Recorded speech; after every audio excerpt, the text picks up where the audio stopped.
Bom, turma, então dando sequência aqui ao nosso rotor rígido, no vídeo anterior a gente viu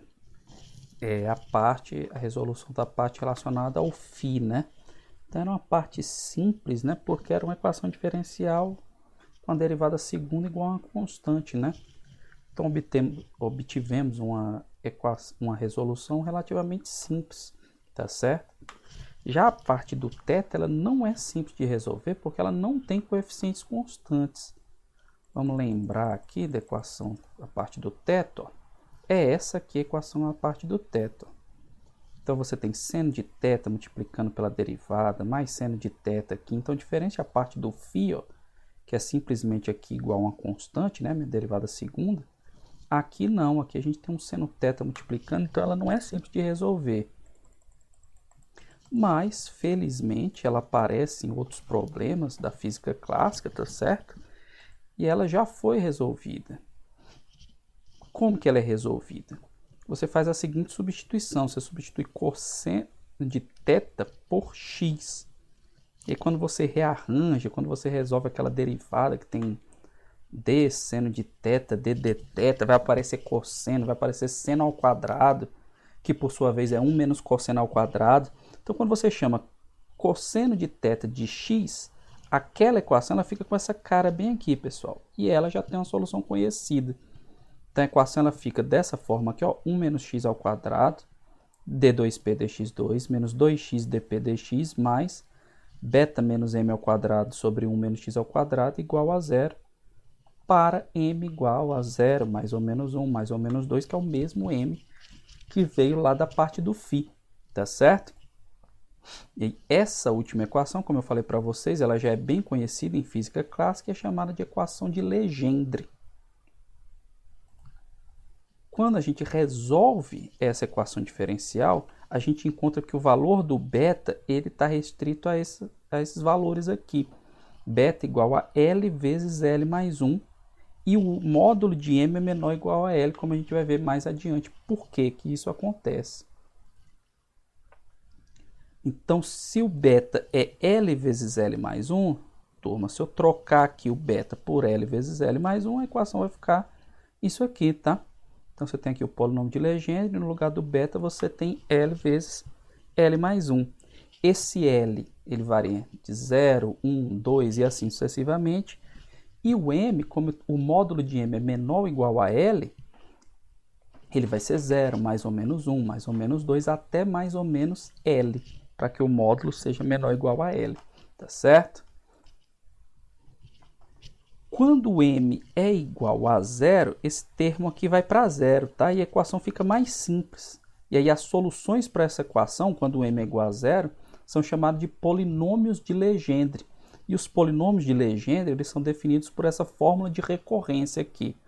O polinômio n de x, ele é igual a 1 sobre 2 elevado a n, vezes n fatorial, vezes a derivada enésima em relação a x, de x ao quadrado menos 1 elevado a n.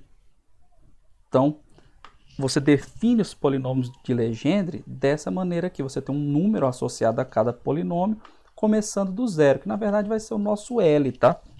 Então, se a gente analisar aqui os primeiros polinômios de Legendre, quem é o P0 de x? O P0 de x ele é igual a 1. Por que o P0 de x é igual a 1? Vamos substituir aqui só para a gente ver aqui, para n igual a 1, né? O P0 de x. Se eu for fazer aqui, eu vou fazer aqui no cantinho, ó. P0 de x significa que n é igual a 0, certo? Se eu substituir aqui nessa equação, vai ficar, primeiro, só esse termo aqui, ó. 1 sobre 2 elevado a 0 vezes 1 fatorial. Isso aqui é igual a 1 meio. E quanto que fica a derivada de x ao quadrado menos 1 elevado a 0? X ao quadrado menos 1 elevado a 0. Na verdade, não tem nem o que eu fazer, né? Ah, aqui, peraí, que eu estou fazendo besteira. 2 elevado a 0 é 1, né?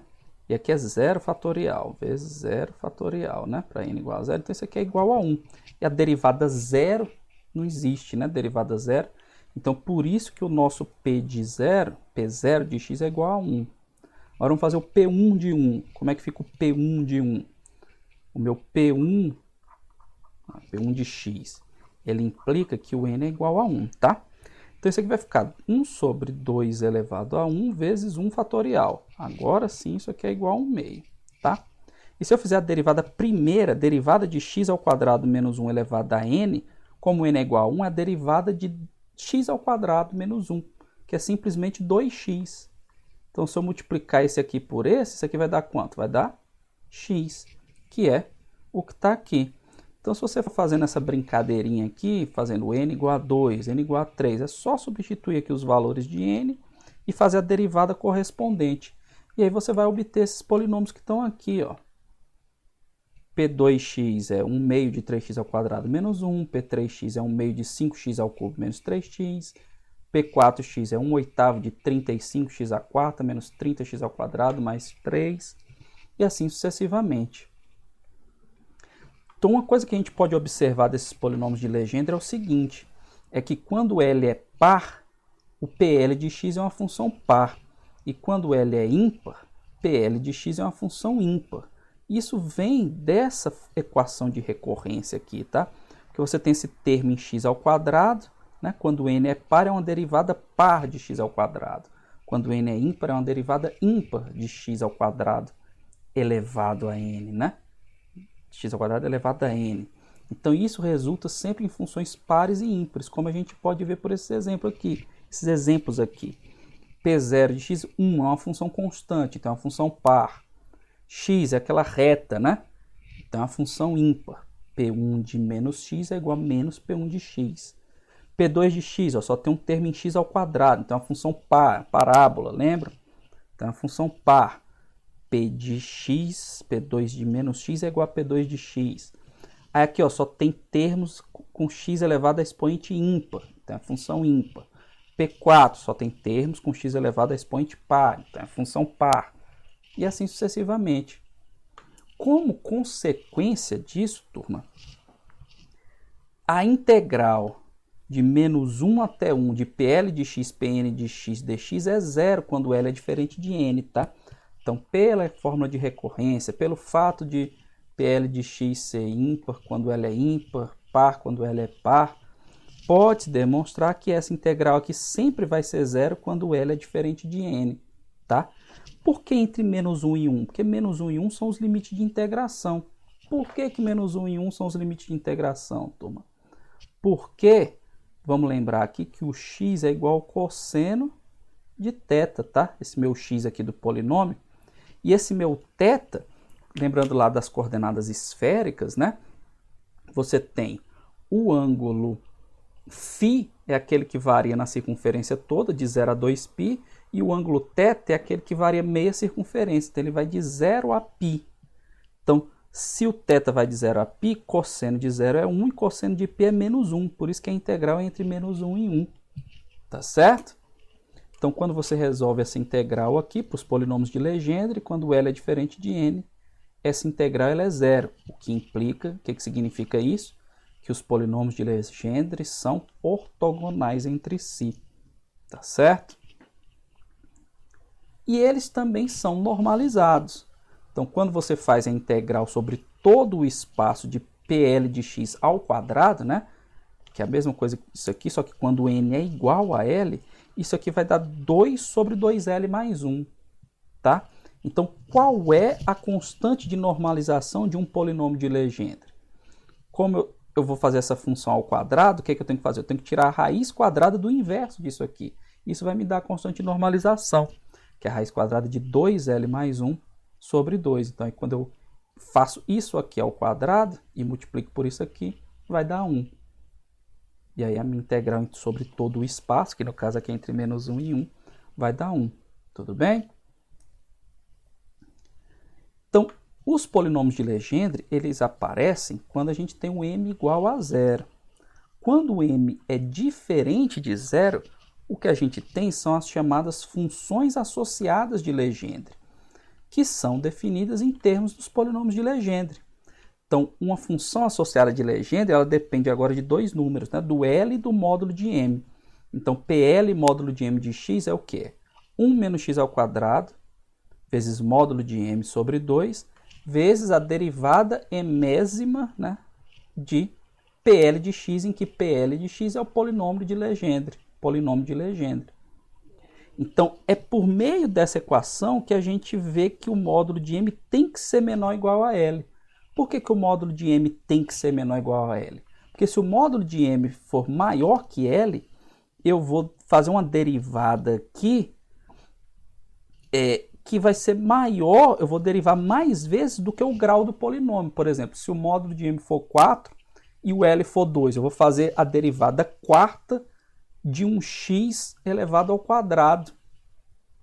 Então, para fazer a derivada quarta de um x elevado ao quadrado, isso aqui vai dar zero, né? Porque, se, por exemplo, eu derivar x ao quadrado uma vez é 2x. Derivar duas vezes é 2. Se eu for derivar a terceira vez, já dá zero. Tá certo? Então, é por isso que o módulo de m tem que ser menor ou igual a L. Então, essas são as primeiras funções associadas de Legendre. Então, quando m é zero, a função é o próprio polinômio de Legendre. Então, aqui, para L igual a zero e m igual a zero, 1, que é o polinômio de Legendre que a gente viu.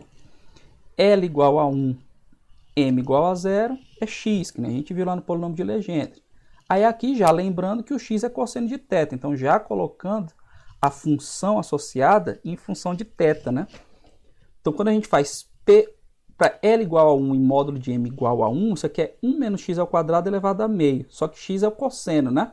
Então, 1 menos cosseno ao quadrado é o seno ao quadrado. Então, seno ao quadrado elevado a 1 meio é o seno de θ. Quando L igual a 2 e m igual a 0, é o próprio polinômio de Legendre. Meio de 3x ao quadrado menos 1. Só que quem é x? Cosseno de θ. Então, meio de 3 cosseno ao quadrado de θ menos 1. Quando L igual a 2m, módulo de m igual a 1. Isso aqui é 3x vezes 1 menos x ao quadrado elevado a meio.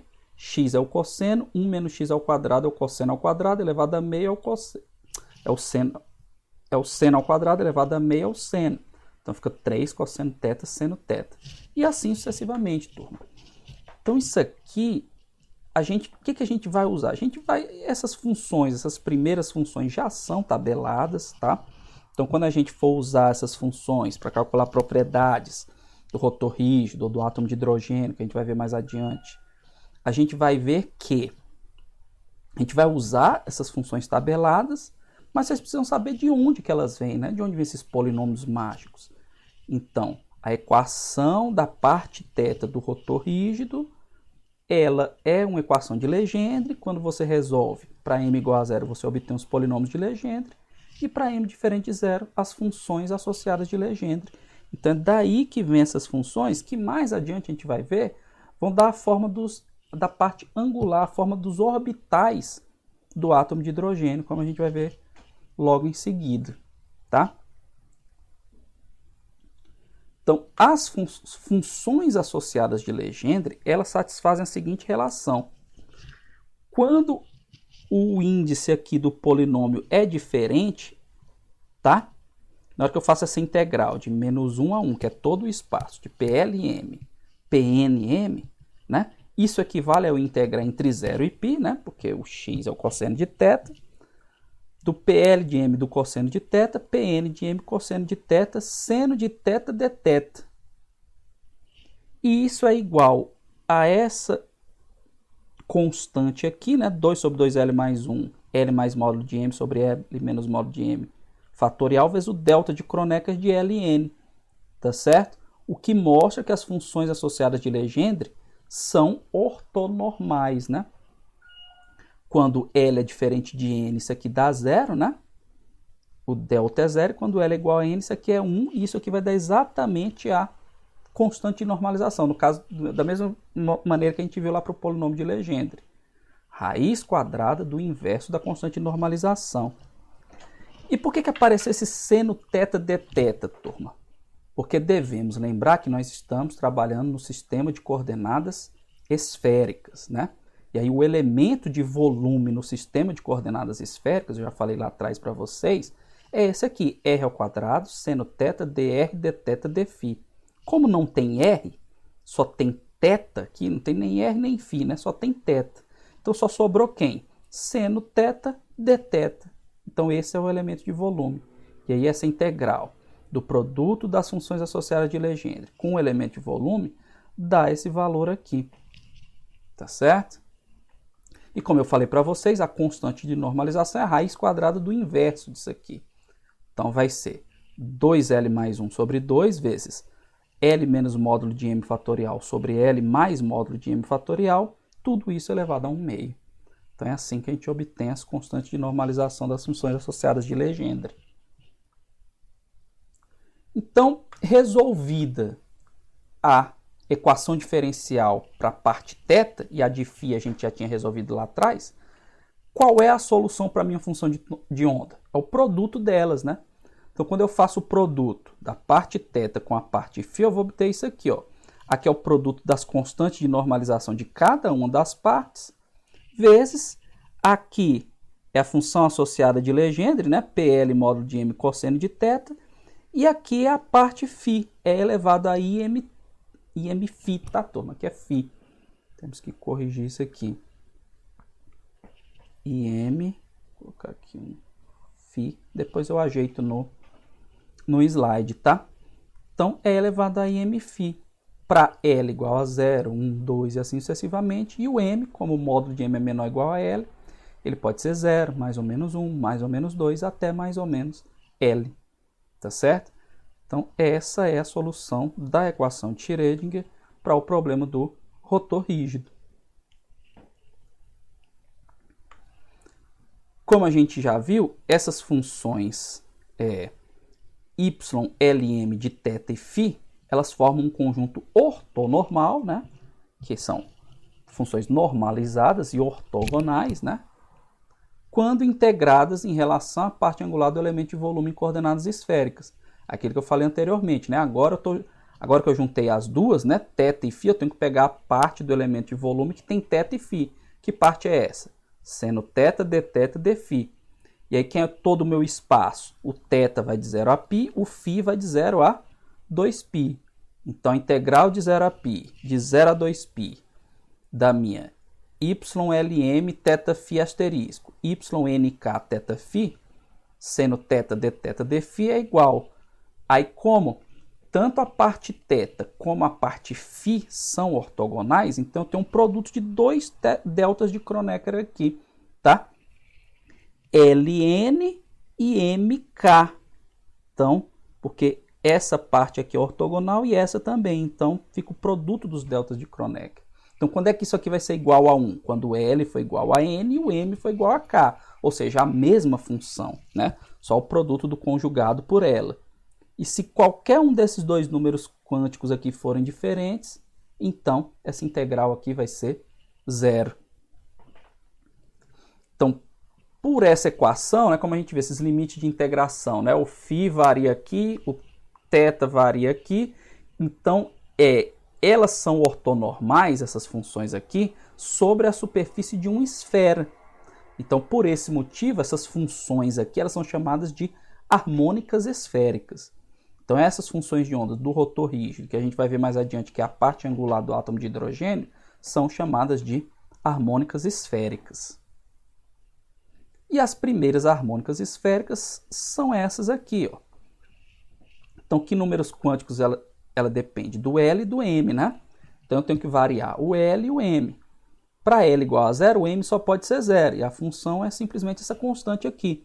1 sobre 4π elevado a meio. Para L igual a 1, o M pode ser 0. Aí fica 3 sobre 4π elevado a meio vezes o cosseno de θ. Que aqui, ó, é a parte θ vezes a parte φ. Só que quando m igual a 0, não tem a parte φ, né? Só tem a parte θ. Aí, para L igual a 0, m igual a 1. Aí tem a parte φ, ó. Isso aqui é a parte θ vezes a parte φ. Aqui é a constante de normalização, exatamente essa aqui, né? Que é o produto da parte θ com a parte φ. L igual a 1, M igual a menos 1. É a mesma para 1, 1, só que é elevado a menos Iφ. Tá certo? É elevado a menos Iφ.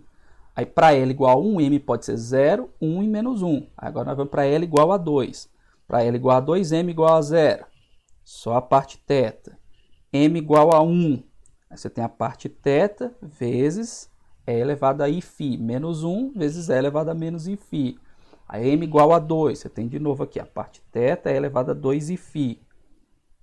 Menos 2 E elevado a menos 2 Iφ.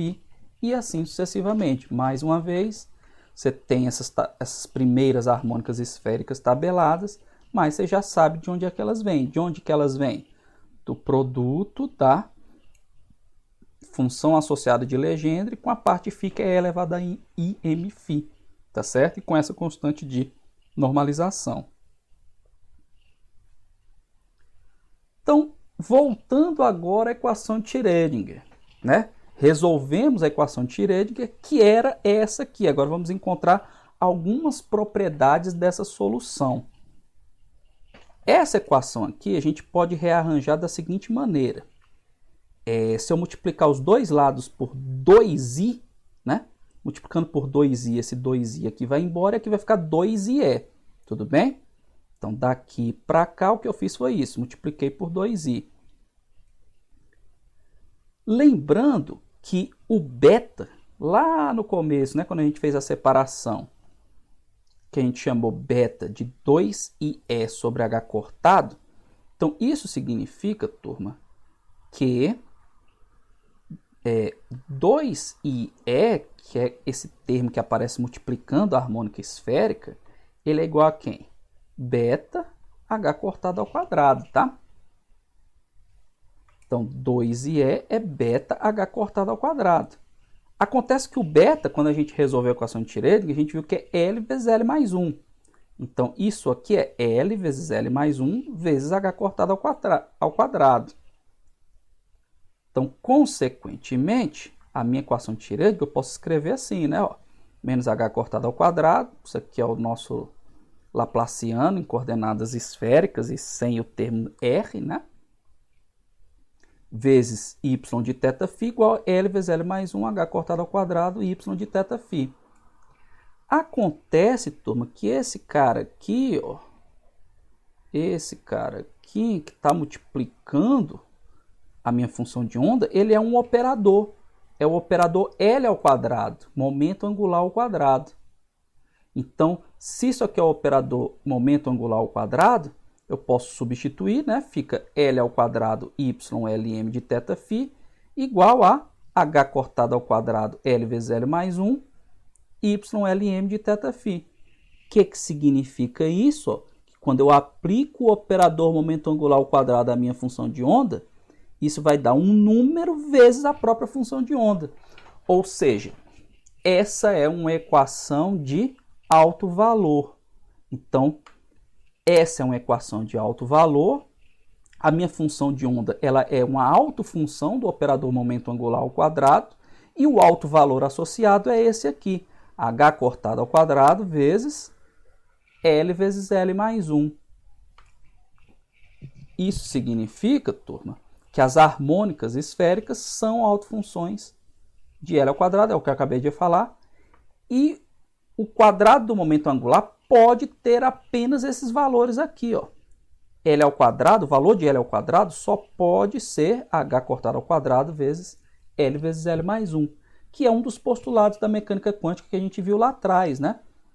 Se uma função de onda é a autofunção de um operador, os únicos valores que podem ser observados para aquela grandeza física são os autovalores daquele operador para aquela função de onda.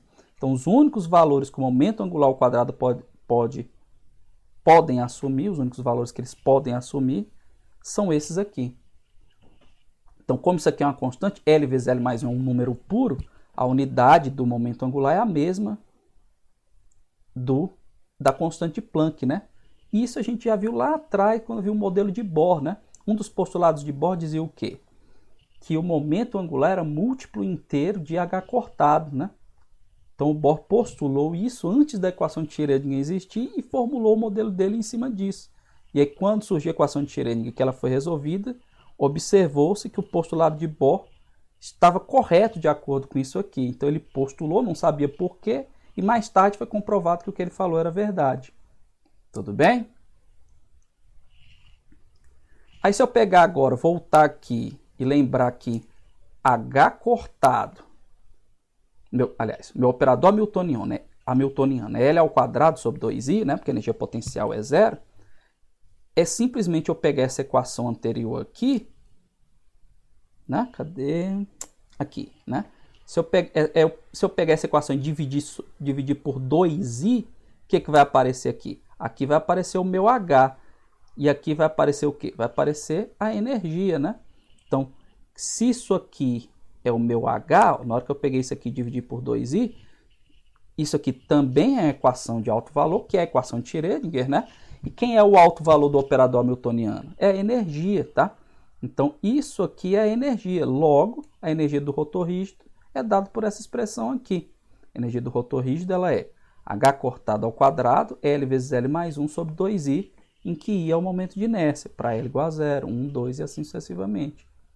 Então, é assim que a gente obtém a energia de um rotor rígido. Aí, no caso do problema do rotor rígido, propriamente dito, e da espectroscopia rotacional, que já vou começar a falar para vocês, a gente não costuma usar o número quântico L, tá? Isso aqui a gente vai ver mais adiante, a gente usa para o átomo de hidrogênio, o L lá, que vocês estão acostumados, o número quântico, né? No caso do rotor rígido, a gente costuma usar J. Então, vamos voltar aqui para a notação do rotor rígido. E aí a equação fica EJ igual a H cortado ao quadrado sobre 2i vezes J mais 1, para J igual a 0, 1, 2 e assim sucessivamente. Se eu substituir o meu H cortado, que eu sei que é H sobre 2π, né? H sobre 2π ao quadrado fica H ao quadrado sobre 4π ao quadrado, né?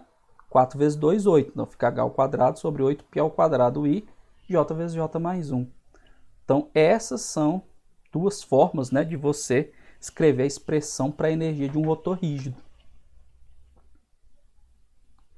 Nós vimos lá no caso do oscilador harmônico que existe uma regra que diz respeito às transições permitidas entre os níveis de energia do oscilador harmônico, que a gente chama de regras de seleção. Para o rotor rígido também existem regras de seleção e, coincidentemente, a regra de seleção é a mesma. Só pode haver transição entre dois níveis de energia rotacionais se eles forem adjacentes, ou seja, a transição só pode ser de um nível de energia para o imediatamente superior, o de energia imediatamente superior, ou energia imediatamente inferior. Isso significa que o ΔJ, né, a diferença entre os J's nas transições, é mais ou menos 1. Mais 1 quando ele absorve energia e passa para um nível superior, e menos 1 quando ele emite energia e passa para um nível de energia inferior. Tá certo? Além disso, assim como acontece para o oscilador harmônico, a molécula, para sofrer uma transição de energia rotacional, ela também precisa ter momento de dipolo permanente diferente de zero. Então, aquele mesmo exemplo que eu dei lá para o oscilador harmônico vale aqui. O HCl, ele sofre transição rotacional. O N2 não. Tá? Então, no caso da absorção da radiação eletromagnética, né, aquilo que eu já falei, a molécula muda do estado J para o J mais 1, porque está aumentando a energia. Como que eu calculo a diferença de energia entre dois níveis de energia rotacionais, então? Se eu quiser saber a diferença entre o nível J mais 1 e o nível J, basta eu substituir aqui na equação, né? Ó, nessa equação aqui. No nível J mais 1, aqui vai ficar J mais 1 e aqui J mais 1. J mais 1 fica J mais 2, né? E o J é a própria equação que está aqui.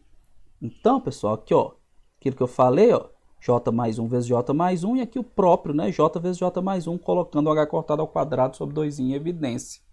Tá? Então, a diferença entre dois níveis de energia rotacional, J mais 1 e J, é H cortado ao quadrado sobre I vezes J mais 1. Ou, se eu substituir o meu H cortado por H sobre 2π, H ao quadrado sobre 4π ao quadrado vezes I vezes J mais 1. Tá? Onde J é o nível de partida, né, do nível, por exemplo, eu saltei do 1 para o 2, então o J é 1. Se eu saltei do 5 para o 6, então o J é 5. Tá? para eu saber qual é a frequência dessa transição, a diferença de energia, condição de Bohr, né, ΔE igual a Hν, e o ΔE, né, H ao quadrado sobre 4π ao quadrado I vezes J mais 1. Então, se a minha diferença de energia é Hν, Hν é igual a isso aqui. Então, para eu saber a frequência, basta eu pegar isso aqui e dividir por H. Se eu pegar isso aqui e dividir por H, pessoal, em vez de H ao quadrado, vai ficar H só. Então, a frequência da transição que ocorre em um rotor rígido, ela é dada por H sobre 4π ao quadrado I vezes J mais 1, para J igual a 0, 1, 2, e assim sucessivamente, tá?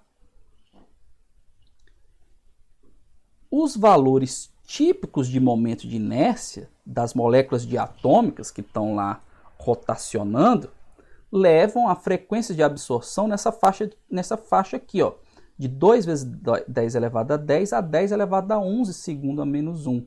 E se você for olhar isso aí no espectro eletromagnético, você vai ver que essa faixa aqui é a faixa das micro-ondas. Então, por esse motivo, o estudo das transições rotacionais é chamado de espectroscopia de micro-ondas. Tá? Então, um exemplo. Como que funciona o forno de micro-ondas, né? O forno de micro-ondas funciona assim. Você vai... estão sendo emitidas ondas eletromagnéticas na faixa das micro-ondas, né? As moléculas da substância que está lá dentro, normalmente a água, né? Elas absorvem essa energia e passam para um nível de energia rotacional superior. E isso faz com que a temperatura aumente. Então é assim que funcionam os micro-ondas, tá? E é como eu falei para vocês agora há pouco, para que ocorra essa transição rotacional, a molécula tem que ter momento de dipolo diferente de zero. Por isso que quando você vai esquentar alguma coisa no micro-ondas, normalmente ela tem que ter água, né? Porque ela é polar, tem um momento de dipolo diferente de zero, então ela absorve as micro-ondas e ocorrem as transições rotacionais. Até um certo tempo atrás, né, eu tenho uma prima que tem uma indústria de cosmético e ela estava querendo fazer uma cera depilatória para aquecer no micro-ondas, né? Você esquentar no micro-ondas e ela derreter, né, para fazer a depilação. E ela veio me perguntar por que não funcionava na cera normal. Aí eu expliquei para ela por quê. Porque a cera normal, né, normalmente ela é apolar, então ela tinha que acrescentar algum composto polar para poder absorver, né, as micro-ondas, ocorrerem as transições rotacionais e assim aumentar a temperatura da cera. Tá certo, pessoal? Então, essa equação aqui, né, da frequência da transição rotacional, ela costuma ser escrita da seguinte maneira. Ni é igual a 2b vezes j mais 1. Então, eu estou chamando tudo isso aqui, ó, de 2b. E o b, que é isso aqui, dividido, isso aqui, né? Dividido por 2, então é h sobre 8π ao quadrado i, é chamado de constante rotacional da molécula. Então, para eu saber a frequência, né? Porque isso aqui é uma constante, né? O constante de Planck, π, aqui é o momento de inércia, que é μ vezes r ao quadrado, que é um comprimento de onda que praticamente não varia, comprimento de ligação, né? Então, turma, para eu saber a frequência de uma transição rotacional, é só pegar 2b vezes j mais 1, dependendo do nível energético onde se encontra, né, o estado em que se encontra a minha molécula. Como também é bastante comum a gente expressar essa frequência, entre aspas, em centímetro a menos 1, porque aqui vai dar frequência em segundo a menos 1, né? Se eu quiser expressar em centímetro a menos 1, que é o chamado número de onda, o que eu tenho que fazer? Eu tenho que pegar a frequência e dividir pela velocidade da luz. Então, se eu pegar tudo isso aqui e dividir por C, esse B eu passo a chamar de Btil, que é H sobre 8π ao quadrado C vezes I, tá? Então, isso aqui vai me dar o número de onda, que é a frequência em centímetro a menos 1, que é bastante comum, né? É o que é mais comum de se ver em espectroscopia. Essas transições serem expressas em centímetro a menos 1, tá? E aí, quando a gente expressa em centímetro a menos 1, a gente costuma representar com um tiozinho em cima, né? Então, turma, se vocês forem observar aqui, as transições, elas são sempre múltiplos de 2b. Então, do nível 0 para o nível 1 vai ser 2B. Do nível 1 para o 2 vai ser 4B. Do nível 2 para o 3 vai ser 6B. E assim sucessivamente. Então, se você observar um espectro rotacional de uma molécula diatômica, as linhas que são vistas no espectro, elas devem ser igualmente espaçadas. E o espaço entre elas sempre de 2 em 2B. Tá? Então, na prática, a gente vê uma pequena diferençazinha, porque tem correções a serem feitas. A amplitude da vibração, que é desprezível, mas existe, provoca pequenas diferenças. Mas é aproximadamente, não um espectro rotacional, é aproximadamente um espectro de linhas igualmente espaçadas. Então, esse fato, turma, ele é utilizado, por exemplo, para a gente calcular o comprimento de ligação de uma molécula diatômica. Porque se eu sei qual é o espaçamento entre as linhas, quem é o espaçamento entre as linhas? 2B. Se eu sei quanto é 2B, eu encontro B. Se eu encontro B, eu encontro I. E quem é I? I é igual a μ vezes R ao quadrado, né? Só lembrando aqui. I é igual a μ vezes R ao quadrado. μ é a massa reduzida, né, da molécula. E o R é o comprimento de ligação. Então você vai, mede o espectro rotacional, vê o espaçamento entre as linhas, calcula o valor de B, calcula o valor do comprimento de ligação, tá? Então, essa tabela aqui, ela mostra isso, pessoal. Você tem aqui algumas moléculas diatômicas, né? Aqui, só que aqui são as frequências vibracionais, tá? Mas aqui, aí eu já mostrei essa tabela quando eu falei do oscilador harmônico, né? A frequência vibracional está relacionada com a constante de força, né? E a gente tira o comprimento de ligação da espectroscopia rotacional, da diferença entre as linhas do espectro rotacional. Tá certo?